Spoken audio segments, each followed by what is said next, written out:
Portada de Mafalda, en su nueva edición en hebreo. La niña Mafalda, que en septiembre cumplirá 55 años pero sigue teniendo entre 6 y 8.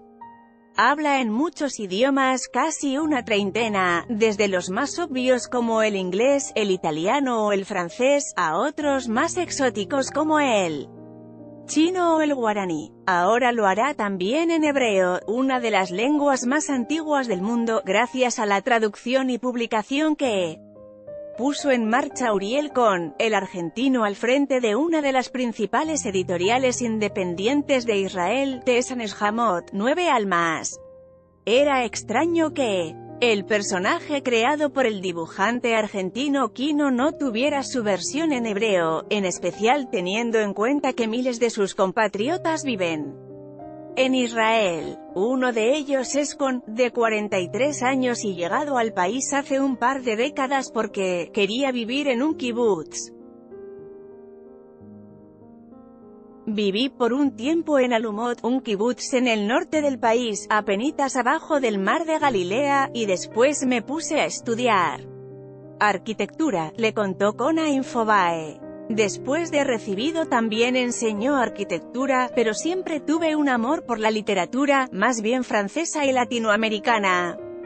Enumeró. Y en determinado momento, al ver las grandes ausencias que había acá en el terreno de las traducciones al hebreo, empecé a dividir mi tiempo entre las dos disciplinas. Así fue que nació Tessa Neshamot, la editorial que, asegura Cohn, edita el 90% de los autores latinoamericanos que se leen en Israel. El primer autor latinoamericano que publiqué fue César Aira, hace exactamente 10 años, en el 2009, recuerda orgulloso.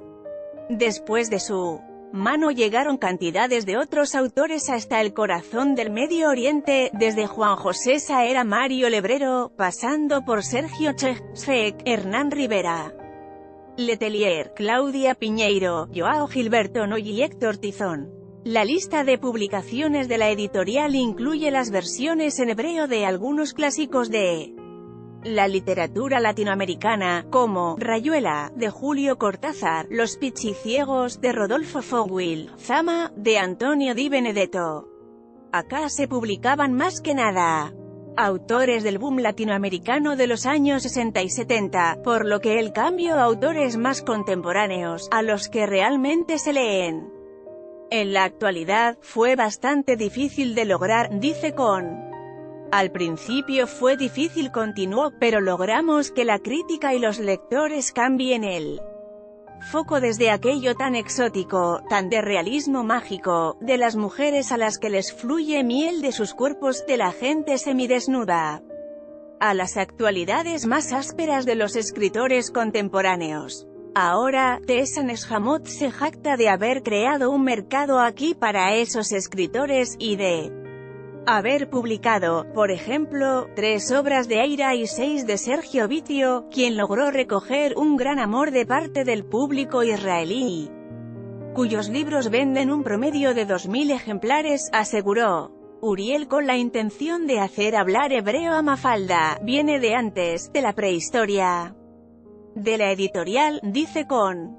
No entendía por qué el personaje no era conocido hasta ahora en el país, y por qué no tenía sus libros traducidos a la lengua de David Ben Gurión y de el amor por la amiga de Felipe y Susanita hizo clic durante una semana de editores que se realizó en Buenos Aires en el 2009. Cohn estuvo como invitado, dio una charla, y alguien le preguntó qué le gustaría publicar en Israel. Entre otras cosas dije, Mafalda, que me parecía siempre una deuda no saldada con el hebreo, rememora. Sus comentarios salieron al otro día en un artículo en un diario porteño, que habló del editor israelí que va a publicar a Mafalda. Así fue que Cohn quedó preso de sus palabras y debió poner en marcha todo un proceso. Me puse en contacto con la persona que le maneja los derechos a Kino, y empezamos a hablar de la posibilidad de hacer las ediciones en hebreo. El camino no fue fácil. Para empezar, Kino no estaba seguro con la necesidad de tener que invertir el sentido de las tiras porque en hebreo se lee de derecha a izquierda, al revés del español, reconoció el editor. Le preparamos especialmente unas 30 tiras para que las viera y accedió, pero justo era una época que estaba cambiando de editoriales y el proyecto se pospuso una vez más para la gente de Tessa Neshamot. El destino, de todas maneras, parecía escrito. Cuando Cohn estaba por desechar la idea, en otra convención de editores conoció a una chica de China que había puesto en marcha una editorial para publicar a Mafalda y me devolvió las ganas de seguir adelante. Y, hace apenas 6 meses, la historia que se debía escribir en Israel tuvo su capítulo decisivo, como no podía ser de otra manera, en Buenos Aires. Recuerdo que estaba parado en una esquina de Villa Crespo, llovía y pensaba en qué hacer con Mafalda, cuando me llamó Ivan Giovannucci, el dueño de la agencia italiana que detenta los derechos del personaje de Kino. La noticia del lanzamiento de Mafalda en Israel, hablamos mientras me mojaba en esa esquina, y pudimos finalmente cerrar el trato, para traer a Mafalda a Israel, celebró el argentino. Mafalda estará disponible el 1 de abril en unas 250 librerías de todo Israel.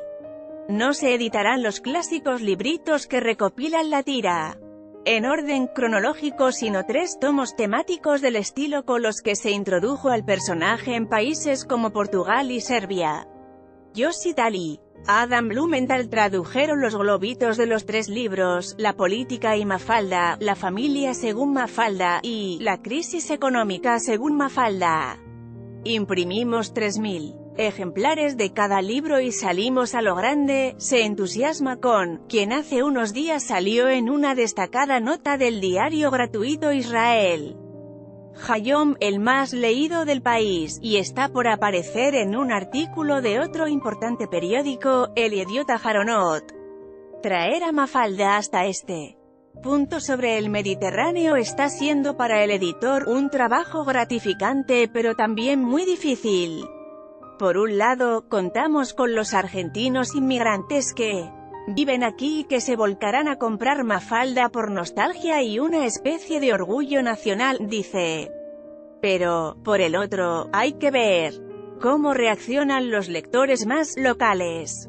El gran desafío es ver qué pasa con Mafalda después de 55 años, si puede ser leída, entendida y disfrutada por un público que es totalmente diferente al argentino y que vive en un país con mucha menos capacidad para la ironía, explica Cohn.